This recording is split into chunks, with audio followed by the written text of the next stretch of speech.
Microsoft Ventures started about 6 months ago as the aggregation of a set of relatively independent startup initiatives around the company. And the goal was to bring those activities. We had a fund, we have a set of Microsoft accelerators that we run ourselves, we have a set of partnerships, and we have a broad BizSpark program. And we brought all those initiatives together into one team to make them stronger and to make them more coordinated so that we would operate together and essentially, 1 + 1 would equal 3. Thinking of the broadest engagement with startups, the BizSpark program, which has been around for about 5 years now. We run it in about 108 countries. We have, I think we've got something like 53,000 startups, members of it. We've had about 25,000 graduate.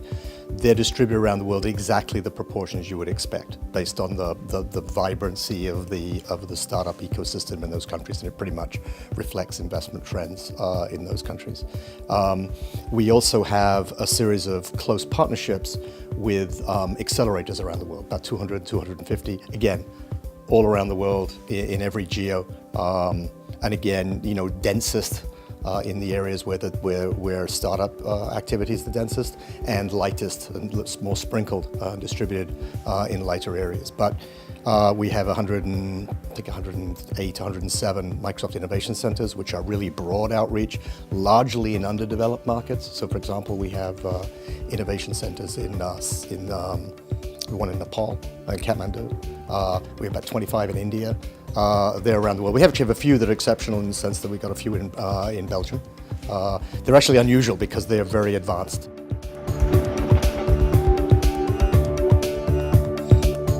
Obviously fragmentation of the markets, both by language or by geography. So, one of the biggest things that investors will look at is the size of the addressable market. So, although there are some phenomenal exceptions, Skype, for example, which started, I think, in Estonia, has done relatively well. And so there are tremendous examples of startups who've gone multinational. But I'd say it's breaking out of the local market into larger markets, and it's often it's language, culture, or access to finances, or sometimes there's a.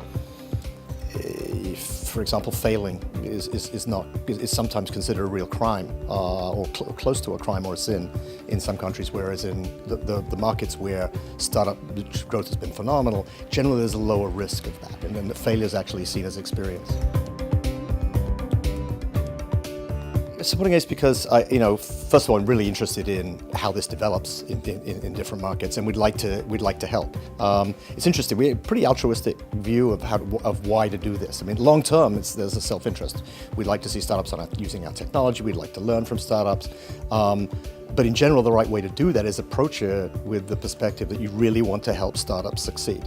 And if there are areas where growth is dampened or it hasn't reached its potential, I mean, phenomenal education, for example, standards in Europe, particularly in Eastern Europe, and it compared with the growth of startups. So clearly there's some pent-up demand, some energy, and to be able to help unleash that is I think a worthy cause. And as I said, it's not purely altruistic. In the long run, I think we'll all benefit from a higher tide of startups.